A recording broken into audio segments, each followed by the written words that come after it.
అసలు కులమే ధ్వంసం కావాలని సిపిఎం కోరుకుంటున్నది. సమాజంలో కుల వ్యవస్థ ఉండడానికి వీల్లేదు అని సిపిఎం కోరుకుంటున్నది. నిచ్చెన మెట్ల కుల వ్యవస్థ ద్వారా గ్రామాల్లో భూస్వాముల దోపిడీ, పట్టణాల్లో పెట్టుబడిదారుల దోపిడీ నిరాఘాటంగా నడిచేందుకు, పేదల ఐక్యం కాకుండా చూసేందుకోసమే ఈ కులాన్ని కొనసాగిస్తున్నారు అని సిపిఎం అభిప్రాయం. అత్యంత ఆధునికమైనటువంటి పెట్టుబడిదారులు కూడా, అంబానీలు, అదానీలు లాంటి వాళ్ళు కూడా ఇప్పుడు కులాన్ని పోషించే పనిలో ఉన్నారు. ఇదంతా కార్మిక వర్గాన్ని ఐక్యం కాకుండా చూడడం కోసం అని సిపిఎం బలంగా అభిప్రాయపడుతున్నది. అదే సమయంలో కులం ధ్వంసమయ్యేదాకా, కుల వ్యవస్థ అంతమయ్యేదాకా ఉన్నటువంటి అంతరాలను ఎంతో కొంత వేడినీళ్లకు చన్నీళ్ళు అన్నట్టయినా కొత్త గొప్ప సరిదిద్దాలి అంటే రిజర్వేషన్లు అవసరము అని కూడా సిపిఎం మొదటి నుంచి అభిప్రాయపడుతున్నది. అందులో భాగంగానే ఇప్పుడు స్థానిక సంస్థల్లో రిజర్వేషన్లను కూడా చూస్తున్నాం. కానీ ఒకప్పుడు సుప్రీంకోర్టు మొత్తం రిజర్వేషన్లు 50% మించొద్దని చెప్పిందనే సాకుతో ఆనాటి రాష్ట్ర ప్రభుత్వం స్థానిక సంస్థల్లో ఉన్నటువంటి రిజర్వేషన్లను కుదించింది. ప్రభుత్వం చేయాల్సిన పని అది కాదు. ఉన్న రిజర్వేషన్లను కుదించడం కాదు ప్రభుత్వం చేయవలసిన పని. రిజర్వేషన్లను 42% పెంచడం ఎట్లా అనేది చూడాలి. దానికోసం కేంద్రం మీద ఒత్తిడి తెచ్చి ఉండాల్సింది. కేంద్ర ప్రభుత్వంతో కొట్లాడి ఉండాల్సింది. రాష్ట్రంలో ఉన్న వివిధ రాజకీయ పక్షాలను, ప్రజా సంఘాలను కలుపుకొని ఉద్యమం నడిపి ఉండాల్సింది. కానీ గత ప్రభుత్వం సింపుల్గా సుప్రీంకోర్టు తీర్పు అనే సాకు చూపించి తప్పించుకున్నది.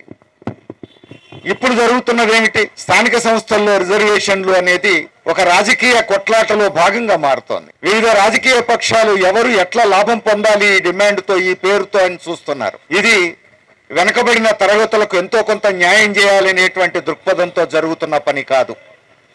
ఇదంతా ఓట్ల రాజకీయం. ఈ ఓట్ల రాజకీయం ఇట్లా సాగడానికి వీల్లేదు అని సిపిఎం కోరుతా ఉంది. ఇది ఓట్ల పంచాయతీ కాదు. సమాజంలో ఉన్నటువంటి జాడ్యాన్ని సరిదిద్దేందుకు తీసుకోవాల్సిన తక్షణ చర్యలు, దీర్ఘకాలిక చర్యలకు సంబంధించిన సమస్య.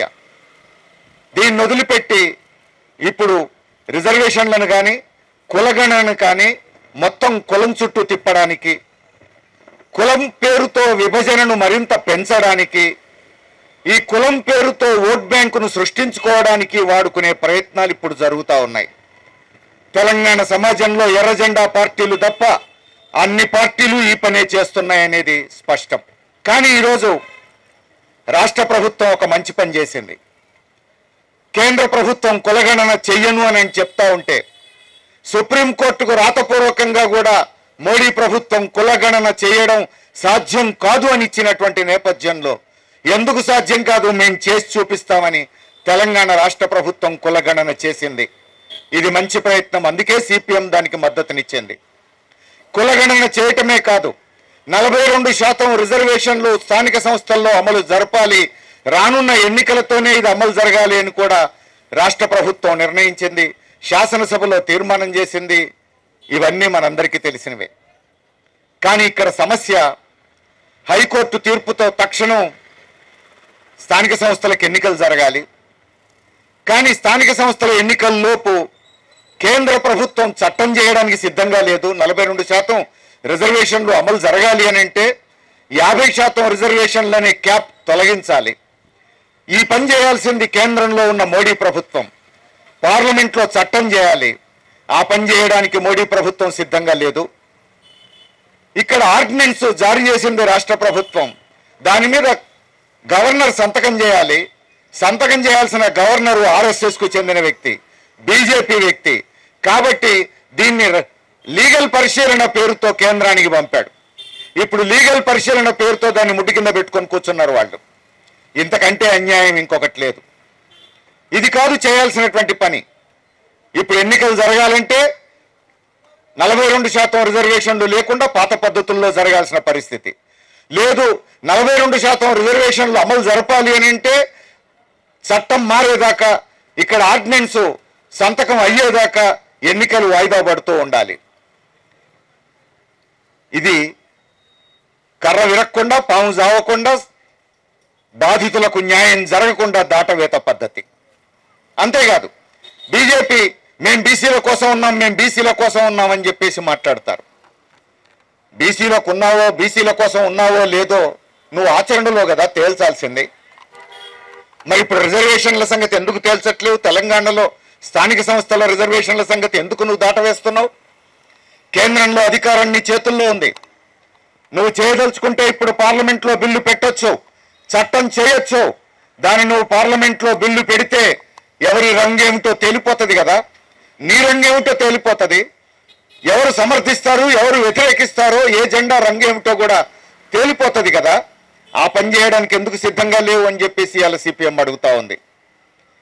ఇచ్చినటువంటి ఆర్డినెన్స్ను దాటవేయడం కోసం ఢిల్లీకి పంపిస్తే కాదు, గవర్నరే నిర్ణయం తీసుకోమని చెప్పేసి వెనక్కి ఎందుకు పంపవు? దాన్ని అక్కడ ఫైల్లో పెట్టి ఎందుకు కూర్చుంటావు? కాబట్టి ఇది బీజేపీ ఆడుతున్నటువంటి నాటకాల్లో భాగం తప్ప మరొకటి కాదు. అంతేకాదు, ఇక్కడ బీజేపీ కొత్త అధ్యక్షుడు ఒక కొత్త పాట మొదలుపెట్టిండు. మేము బీసీల కోసమే ఉన్నాం, కానీ ముస్లిం రిజర్వేషన్లు ఉండవు అని చెప్పేసి, ముస్లింలకు అందులో రిజర్వేషన్లు ఇవ్వము అని చెప్పేసి రేవంత్ రెడ్డి గారు చెప్తే బీసీ రిజర్వేషన్లకు మద్దతునిస్తాడట ఆయన. పిచ్చి కుదిరింది, రోకలమండ తలకాయకు చుట్టూ అన్నట్టుగా ఉంది బీజేపీ నాయకుల వాదన. మన రాజ్యాంగం ఏం చెప్తోంది, చట్టం ఏం చెప్తోంది? రిజర్వేషన్లకు మతానికి సంబంధం లేదు. రిజర్వేషన్లకు సామాజిక వెనుకబాటుతనానికి మాత్రమే సంబంధం ఉన్నది. సామాజికంగా వెనుకబడిన తరగతులు హిందువుల్లో ఉంటారు, ముస్లింల్లో ఉంటారు, క్రైస్తవుల్లో ఉంటారు, సిక్కుల్లో ఉంటారు, జైనుల్లో ఉండొచ్చు, బౌద్ధుల్లో ఉండొచ్చు, మరి ఏ మతంలోనైనా ఉండొచ్చు. మతానికి రిజర్వేషన్లకు సంబంధం లేదు. ఇది రాజ్యాంగం చెప్పే విషయం, ఇది చట్టం చెప్పే విషయం. అందుకే ఎవరికైనా బీసీ రిజర్వేషన్లు కల్పించాలి అంటే బీసీ కమిషన్ వేయండి, విచారణ జరపండి. విచారణలో సామాజికంగా, ఆర్థికంగా, సాంఘికంగా వాళ్ళు వెనుకబడి ఉన్నారు అని చెప్పి సాధికారంగా, శాస్త్రీయంగా రుజువులుంటే వాటి ప్రాతిపదిక మీద ప్రభుత్వం నిర్ణయం తీసుకోవాలి అని రాజ్యాంగం చెప్తోంది. సుప్రీంకోర్టు చెప్పింది కూడా అదే, అనేక సందర్భాల్లో హైకోర్టులు చెప్పింది కూడా అదే. కాబట్టి ఇది వెనుకబాటుతనానికి సంబంధించిన విషయం తప్ప మతానికి సంబంధించిన విషయం కాదు. అంతేకాదు, ఇది కులాలకు సంబంధించిన విషయం కూడా కాదు. మన రాజ్యాంగం ప్రకారం వెనుకబడిన కులాలు అని వాడుకలో వచ్చింది, అందరూ వాడుతున్నారు. కానీ రాజ్యాంగంలో ఎక్కడ వెనుకబడిన కులాలు అని లేదు, వెనుకబడిన తరగతులు అని మాత్రమే రాజ్యాంగంలో ఉంది. ఎందుకు వెనుకబడిన తరగతులు అని పెట్టారు రాజ్యాంగంలో? ఆర్థికంగా, సామాజికంగా, సాంఘికంగా వెనుకబడినటువంటి సెక్షన్స్ ఎక్కడుంటే అక్కడ. ఒకే కులం దేశంలో అనేక రాష్ట్రాల్లో ఉంది. ఒక రాష్ట్రంలో వెనుకబడి ఉండొచ్చు, ఇంకొక రాష్ట్రంలో వెనుకబడి ఉండకపోవచ్చు. ఒక ప్రాంతంలో వెనుకబడి ఉండొచ్చు, ఇంకొక ప్రాంతంలో వెనుకబడి ఉండకపోవచ్చు. అందుకని కులం ప్రాతిపదికగా కూడా వెనుకబాటుతనాన్ని నిర్ణయించట్లేదు. మన రాజ్యాంగం తరగతులు అనే పదం వాడింది. అందుకే వెనుకబడిన తరగతులు, బ్యాక్వర్డ్ క్లాసెస్ అని వాడింది మన రాజ్యాంగం. ఈ మాత్రం సోయి మరి బీజేపీ రాష్ట్ర అధ్యక్షుడికి ఎందుకు లేదు అని అడుగుతున్నాం. రాజ్యాంగం తెలవదా? చట్టం తెలవదా? ఇదేం తెలవకుండానే కేంద్రంలో అధికారంలో ఉన్న పార్టీకి నువ్వు రాష్ట్రంలో అధ్యక్షుడు అయ్యావే, మరి ఈ మాత్రం చట్టం, రాజ్యం తెలవకుండా, సోయి లేకుండా నేను అన్ని మాట్లాడుతున్నావా? లేదు, నీకు రాజ్యాంగం తెలిస్తే, చట్టం తెలిస్తే మరి ఇట్లాంటి మాటలు ఎందుకు మాట్లాడుతున్నావు? ఇట్లాంటి మాటలు ఎందుకు మాట్లాడుతున్నావు అంటే బీజేపీ వాళ్లకు పిల్లికి పిడుకు ఈ అర్ధరాత్రి నిద్ర లేపిన మతం తప్ప ఇంకొకటి కనబడేటువంటి పరిస్థితి లేదు, వినబడే పరిస్థితి లేదు. పేద ప్రజల మధ్య మతం పేరుతో చిచ్చు పెట్టడం తప్ప వాళ్ళకి ఇంకొక దారి లేదు, ఇంకొక మార్గం లేదు. కాబట్టి రిజర్వేషన్లను కూడా మతం పేరుతో చిచ్చు పెట్టేటువంటి ప్రయత్నం ఈరోజు చేస్తా ఉన్నారు. అందుకని ఇప్పుడు బీసీలకు రిజర్వేషన్లు 42% అని అంటే వాళ్ళు ఏ మతానికి చెందిన వాళ్ళైనా బీసీలు అయితే వర్తిస్తాయి కదా. మతానికి ఈ రిజర్వేషన్లకు సంబంధం లేదు కదా. ఇక్కడ మతానికి రిజర్వేషన్లకు ముడిపెట్టి ముస్లింలకు ఇవ్వము అని అంటే సమర్థిస్తారట. అంటే ప్రతిదీ మతంతో ముడిపెట్టి చిచ్చు పెట్టే ప్రయత్నం చేస్తున్నారు. ప్రజల మధ్య చిచ్చు పెట్టే ప్రయత్నం చేస్తున్నారు. ప్రజలు ప్రశాంతంగా బతకడం బీజేపీకి ఇష్టం లేదు. ఏ రోజైతే సమాజంలో ప్రజలు ప్రశాంతంగా బతకగలుగుతారో ఆ రోజు బీజేపీకి పుట్టగతులుండవు, ఢిల్లీ పీఠం ఉండదు.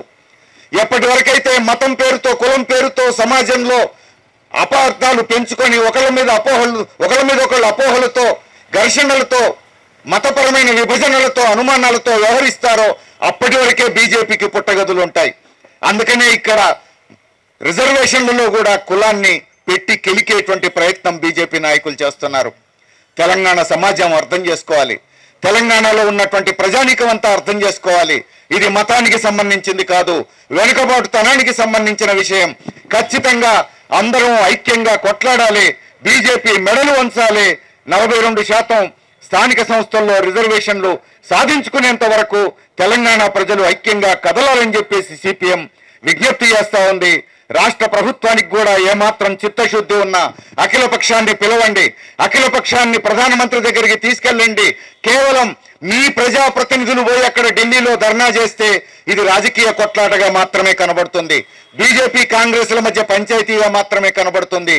అది చేయొద్దనట్లేం, కానీ అది సరిపోదు, అది అపార్థాలకే మిగుల్చుతుంది.